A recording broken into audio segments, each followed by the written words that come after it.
یہ فاطمہ اور وہ فاطمہ کہ جناب اسرائیل آتے ہیں تو بدون اجازت جناب زہرا سلام اللہ علیہا کے، یہ وہ اسرائیل جو کسی جگہ پہ جائے تو بستیاں کی بستیاں الٹا دے، لیکن جناب زہرا سلام اللہ علیہا کے در پر اجازت لیے بغیر وارد نہیں ہوتا ہے یہ فاطمہ.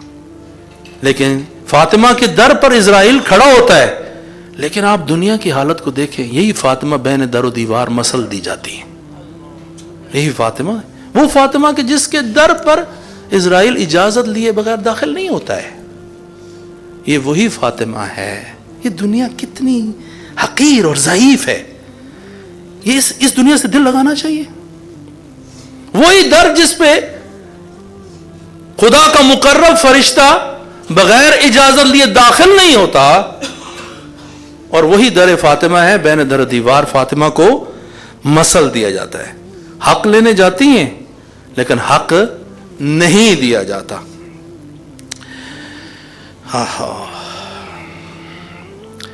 ایک واقعہ ہے، جب میں خود پڑھ رہا تھا، مطالعہ کر رہا تھا، میرے لیے خود بھی قابل کنٹرول نہیں تھا.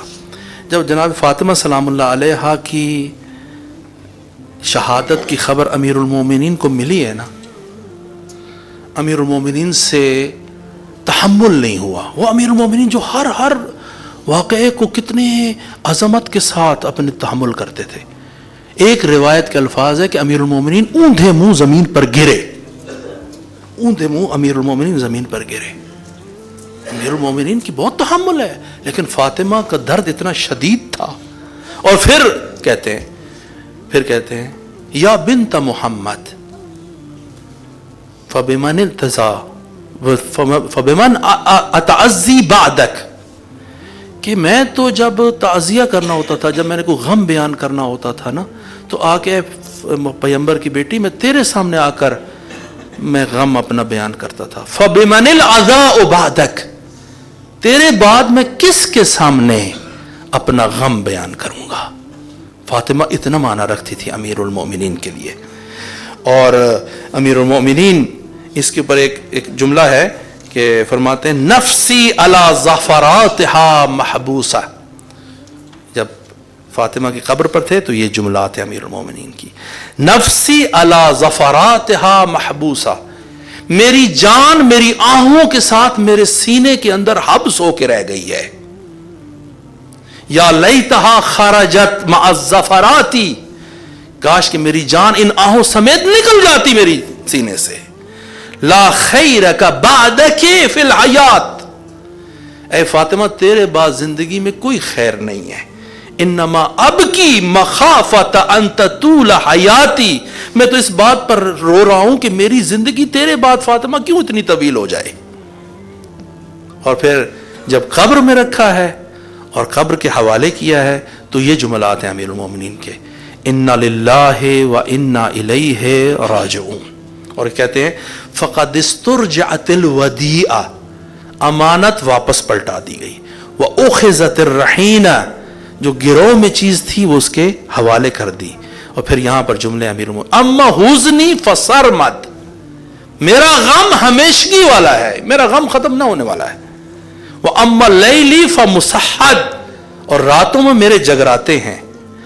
وَإِلَىٰ إِن يَخْتَارَ اللَّهُ لِي دَارَكَ، یہاں تک کہ خداوند متعال اپنے گھر میں مجھے بلا لے. الَّتِي أَنْتَ بِهَا مُقِيم، پھر فرماتے ہیں، پھر پیغمبر کو مخاطب کر کے کہتے ہیں وَسَتُنَبِّئُكَ ابْنَتَكَ، یہ تیری بیٹی تجھے بتائے گی اے پیغمبر، بِتَضَافُرِ أُمَّتِكَ عَلَىٰ حَزْمِهَا، کہ کیسے کہ پوری کی پوری امت تیرے خلاف اور تیری بیٹی کے خلاف جم ہو گئی. فَحْفِحَ السُّعَال، یہ خطبہ نمبر 200 نمبر ہے نہج البلاغہ کا. فَحْفِحَ السُّعَال، فاطمہ سے جا کے پوچھنا، پوری طرح سے خبر لینا. وَاسْتَغْفِرْ الْحَالِ، اور حالات کو پوچھنا. ہَذَا یہ حال ہوا ہمارا.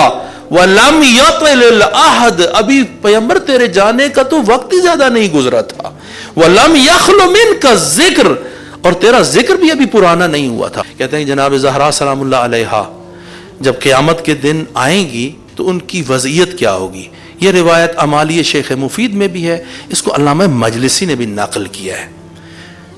نقل کرتے ہیں کہ جب یہ آئیں گی تو اس طرح ہوگا کہ جناب امام حسین کا پیراہن اپنے سر مبارک پر ہوگا، پورا کا پورا عالم محشر رو رہا ہوگا، اور اس وقت خداوند متعال کے اس حضور میں جا کر کہیں گی کہ یا رب شیعتی شیعتی، اے رب میرے شیعہ میرے شیعہ، یعنی کیا مطلب؟ یعنی میرے شیعہ یعنی آپ کی شفاعت کے لیے دعا فرمائیں گے اس عالم میں بھی جناب زہرا سلام اللہ علیہا آپ کی شفاعت کے لیے۔ تو پھر اس وقت کہا جائے گا اے فاطمہ اس پیراہن کو سر سے اتار دے، تیری ہر حاجت برآوردہ ہے۔